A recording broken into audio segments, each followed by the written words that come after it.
In this video, I'm going to recap a post-apocalyptic zombie film from 2005 titled Land of the Dead. Don't forget to subscribe. Now, let's get to the storyline. The movie opens on a ruined world where the living have retreated behind walls and barbed wire, creating an uneasy little civilization out of the skeleton of a city. Inside the fortress, slick, guarded, and staged like a mini-utopia, the rich have set up comfortable lives while the poor scrape around the outskirts in squalor. The camera lingers on that contrast like it's pointing and laughing at human priorities, decor over decency, security over sympathy. We're introduced to the hierarchy first. At the top is the city's complacent leadership, comfortably insulated and more interested in maintaining order and luxury than fixing the system that produced the grind outside. The leader's soft-spoken calls for stability are jarringly tone-deaf against the ragged lives beyond the wall. It's a setup you've seen before in dystopias. The powerful enjoy their little Eden while ignoring the rot in their foundation. Down below are the Scavengers. They drive the Dead Reckoning, a hulking armored vehicle that rumbles out into the dangerous ruins to collect fuel, supplies, whatever they can fetch. These teams are the meat in the system's grinder. Low pay, lots of risk. The film spends a good portion of its early run showing the day-to-day grind of these scavengers, their camaraderie, and the way survival turns people into a tight, cranky family. They joke, they bicker, they grieve, little human moments that Romero uses to remind us who we should actually be rooting for. On one of those runs, the scavengers encounter something different. The dead are changing. One corpse starts showing a sliver of intelligence. It's subtle at first, an animal curiosity about fire, a pause, a reaction not purely driven by base hunger. That corpse grows into Big Daddy, the movie's unlikely antagonist and truly memorable creature. Big Daddy is not your average shambling cadaver. He learns, adapts, and eventually starts to lead the undead in a way that makes the whole human structure look dangerously brittle. If zombies are supposed to be predictable, Big Daddy is the unsettling exception who refuses to play by the rules. As Big Daddy's awareness grows, so do the stakes. The living's arrogance blinds them. The city leadership continues policies that treat the poor like an expendable workforce and sees any threat through a bureaucratic lens, costs, protocols, PR. That willful blindness is brutal storytelling shorthand for things will go very badly soon, and sure enough, it does. There are key players among the humans you come to care about. The scavenger crew is led by a practical, often gruff figure who tries to do right by his people while dealing with the system that chews them up. He's not a saint. He's the sort of guy who swears more than he smiles, but makes hard choices you can live with. Among the crew are younger and older faces, a mix of cynicism and weary hope. They're the human glue of the film. When the political towers crumble, these are the folks whose choices matter. Across the social divide is a character like Kaufman, the city's head who prefers smooth management and a carefully staged image. He's not a one-note villain, he's an administrator who mistakes order for morality. His decisions, budget cuts, rigid security measures, the choice to privatize rescue and rely on spectacle, expose the fragility of institutions built to protect a few while ignoring many. It's such a Romero thing to show that the real monsters can live in suits. Tensions rise, and Romero stages a slow squeeze. The dead organize under Big Daddy's odd leadership and probe the city's defenses, testing weaknesses. There are skirmishes, intense, practical, and disturbingly intimate, where the armored vehicle business proves useful, but not invincible. Romero is less interested in cheap gore than his predecessors. The battles are functional, messy, and consequential. Characters make choices that cost them dearly, and the film doesn't pretend those costs are heroic in any romantic sense.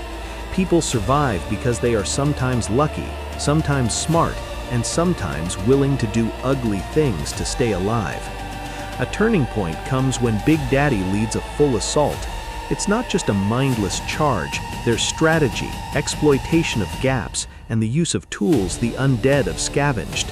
In the chaos, the city's priorities and flimsy alliances are brutally exposed. Those who manage the status quo are forced into improvisation or abject panic. Scenes of the wealthy trying to adapt are strangely darkly comic. Watching someone try to keep their tuxedo clean during an apocalypse says a lot about human denial. Meanwhile, personal arcs get traction. The scavenger leader faces betrayals and hard truths about the system he served. Loyalties are tested. People who once accepted the city's rules now push back, driven by necessity and by anger. There are sacrifices that feel earned, not just cinematic one-liners. The film wastes no time pretending every death has poetic meaning. Many are just brutal consequences of living in a breakdown of society. That bleak honesty gives the movie its moral meat. Big Daddy's arc is wild and unsettling. He becomes a kind of tragic mirror to the living, a being shaped by environment, learning the very things the living thought made them superior. He learns to use weapons, to lead attacks, and eventually to infiltrate the city's more secure zones. You get this eerie sense that the line between hunter and hunted is blurring. The undead were supposed to be simple, but now they're adaptive. That evolution forces human characters into choices they weren't emotionally equipped to make. One of the film's most memorable threads is the class commentary.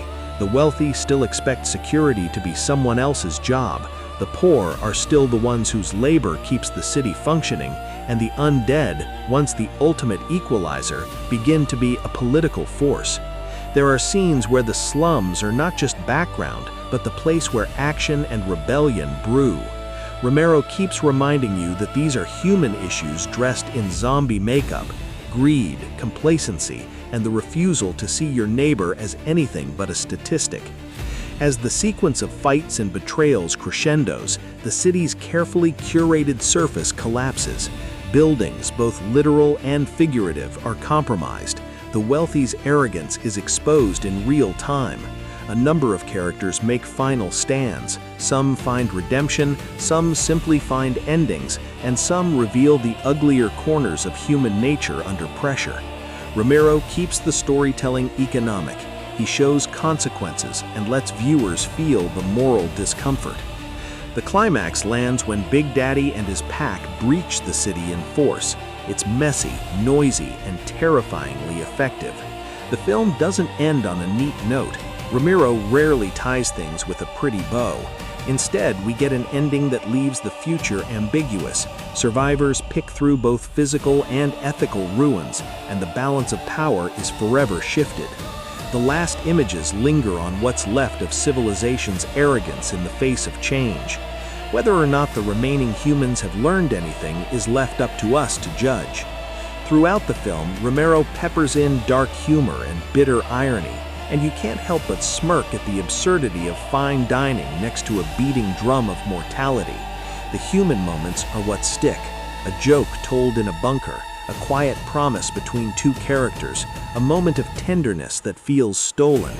If the movie teaches anything, it's that small acts of care matter, even when the world is collapsing. So, what's the takeaway? Land of the Dead is less about jump scares and more about the social anatomy of collapse. The zombies are the catalyst, but the real story is about what people do when systems crack. Romero uses the undead to hold up a mirror. When the old order is brittle, intelligence can emerge from expected places, sometimes wearing a dead man's coat. It's grim, it's funny in a cool way, and it asks hard questions about who gets to live comfortably while others die. If you like your horror to have teeth and a brain, both literal and figurative, Land of the Dead delivers. It's a trip through a dystopia full of grit, with moments of human warmth buried in the grime. And Big Daddy? He's one of those villains you can't shake. He forces you to rethink what threat really looks like. Alright, that's the recap. If you enjoyed that, hit subscribe and stick around. There are plenty more breakdowns where that came from. Thanks for watching, and hey, try not to get outsmarted by the undead. They're learning fast.